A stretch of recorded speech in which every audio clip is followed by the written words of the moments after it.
ஈஸியாக செஞ்சிடலாம். சூப்பர் டேஸ்ட்டில் அப்படியே அள்ளி போட்டால் இப்படி விழும், அந்த அளவு டேஸ்ட்டாக இருக்கும். உங்களை அன்போடு வரவேற்கு அன்னதான பிரசாதம் தான் பண்ண போகிறேன்.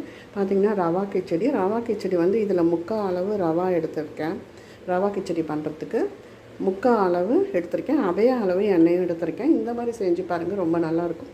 பீன்ஸு, பட்டாணி, கேரட்டு, காலிஃப்ளவர் சேர்த்துருக்கேன். கொத்தமல்லி, வெங்காயம், இஞ்சி, பச்சை மிளகாய், இந்த பக்கம் தக்காளி, இந்த பக்கம் முந்திரி பருப்பு, இந்த பக்கம் மஞ்சத்தூள், அவ்வளோதாங்க. இந்த பக்கம் பார்த்திங்கன்னா குக்கர் எடுத்து வச்சுருக்கேன். பாதி அளவு நம்ம எண்ணெய் சேர்த்துருக்கோம். இது இருக்கட்டும், காயட்டும். இது காஞ்சிருக்கு.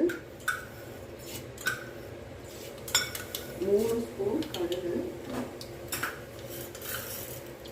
1 ஸ்பூன் உளுந்து,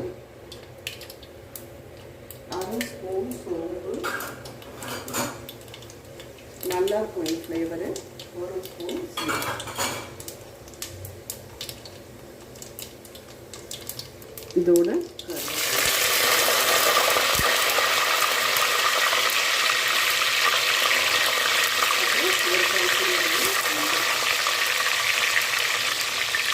அடுத்து எவ்வளோ ஃபீல் பண்ண முடியும் அவ்வளோ ஃபீல் பண்ணுறோங்க.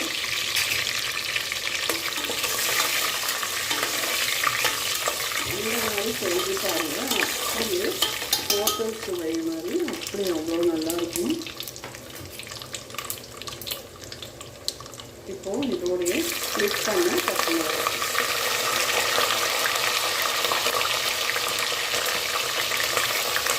அப்புறம் இஞ்சி, வெங்காயம்,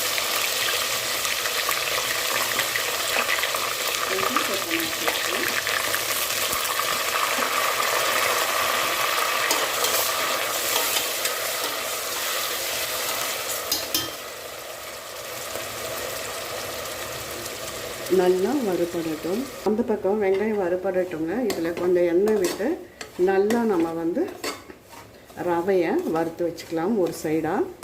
இதில் டைரெக்டாக நம்ம அதில் கூட போட்டு வறுக்கலாம், அது சீக்கிரம் வேலையாகும். இப்போ பார்த்திங்கன்னா வெங்காயம் வதங்கிடுது. இப்போது தக்காளி,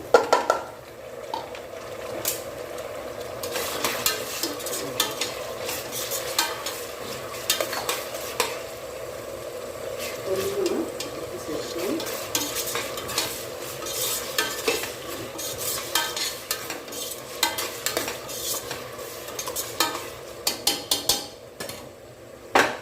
தக்காளி நல்லா ஸ்மாஷ் ஆகி ஓரளவு வெந்தா மாதிரி வரட்டும், பார்க்கலாம்.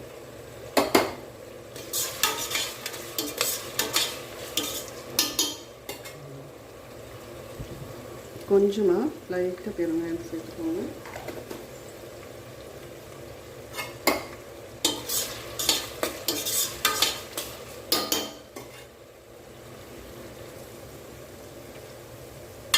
எவ்வளோ கப்பு ரவை எடுத்தோமோ அந்த அளவு 2 மடங்கு தண்ணியை நான் அந்த பக்கம் கொதிக்க வச்சுருக்கேன். தக்காளி வெந்தாச்சு. இப்போ பார்த்தீங்கன்னா நம்ம பீன்ஸு, காலிஃப்ளவர், பட்டாணி,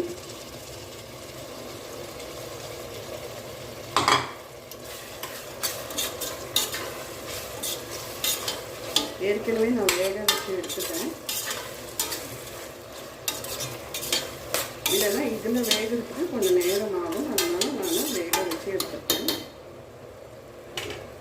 கொஞ்சம் இதோட கொத்தமல்லி,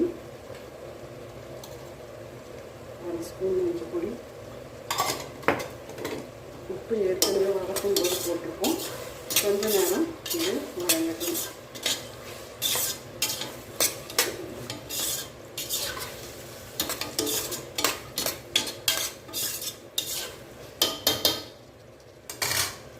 பார்க்கலாம். இப்போ பார்த்தீங்கன்னா காய்கறியும் நல்லா வதங்கி வந்துட்டு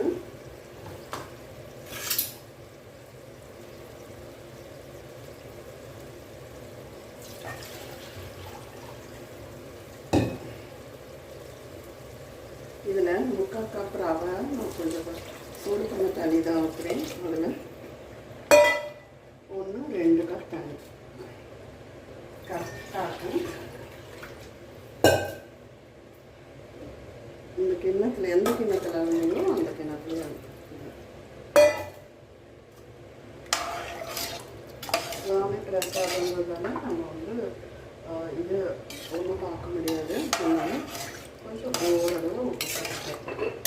கொஞ்சம் நம்ம கொஞ்சம் கொத்தமல்லி தழையாக சேர்த்துக்கலாம்.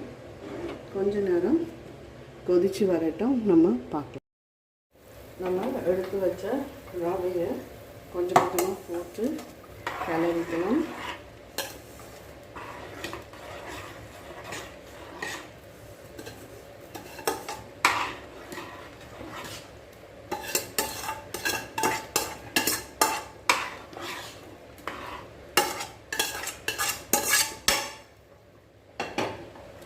நல்லா கட்டி இல்லாமல்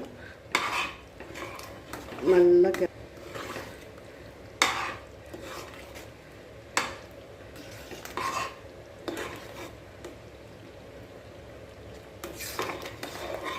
நல்லா ஊற்றுறது. அடுப்பை சிம் பண்ணிக்கோங்க.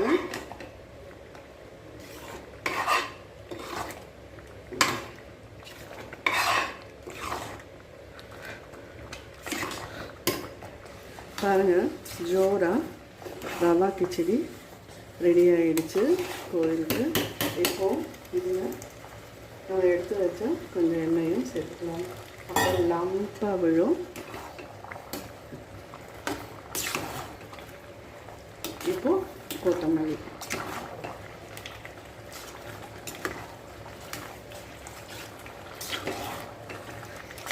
இப்போ அடுப்பை ஆஃப் பண்ணிடுங்க.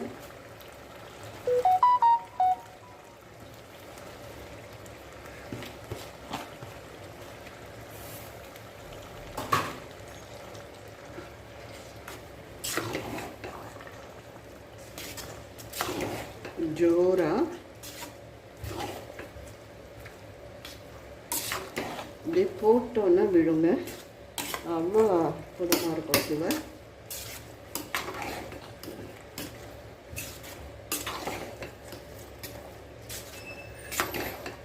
இப்போ லாஸ்ட்டில் இதில் ஒரு ஸ்பூன் நெய். இது ஆப்ஷனல் தான், வேணும்னா நீங்கள் சேர்த்துக்கலாம்.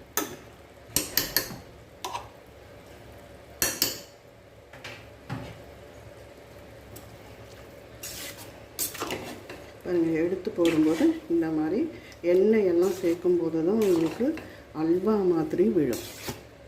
அவ்வளோதாங்க, சுவாமிக்கு நெய்வேத்தியம் பிரசாதம் அந்த அன்னதானத்துக்கு ரெடியாக கொடுக்கறதுக்கு அருமையான ரவா கிச்சடி ரெடி ஆகிடுது.